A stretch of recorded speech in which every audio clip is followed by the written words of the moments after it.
More cities and states across the country are taking piecemeal approaches to rolling back vaccine requirements.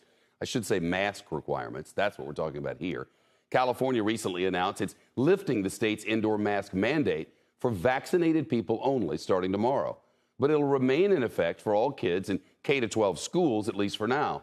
California's HHS director says they plan to reconsider that rule in a couple of weeks.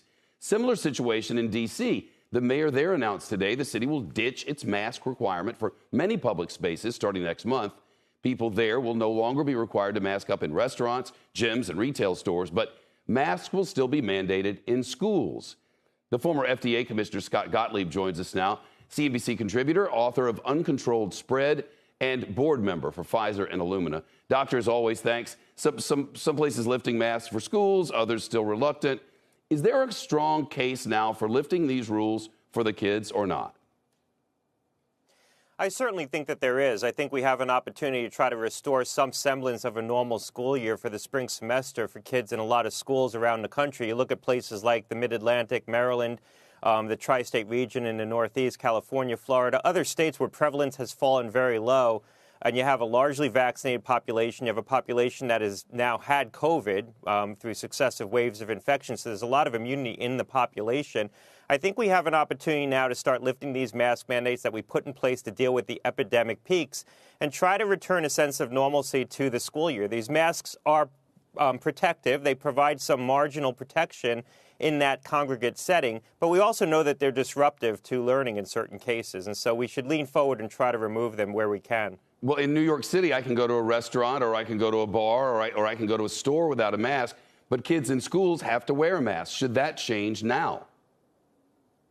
Yeah, look, I think that this has been one of the challenges with our approach overall.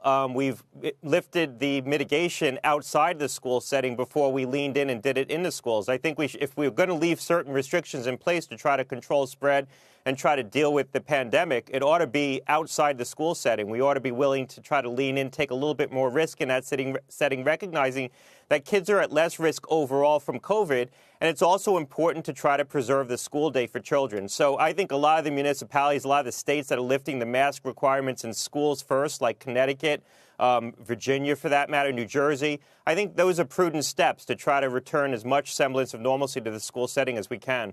What about planes? That's scheduled to go on for another month. It doesn't expire till March 18th. Should they expedite that? Yeah, look, I think that that's likely to be one of the places where the masks are left in place for the longest period of time. I think that as we get into the spring, prevalence is going to be sufficiently low across the entire country that these mask requirements are going to get lifted everywhere, outside of certain settings like nursing homes, places where you have a lot of vulnerable people. But I suspect that the federal requirements around the use of masks in transportation that's federally regulated will be one of the last things that we see get lifted.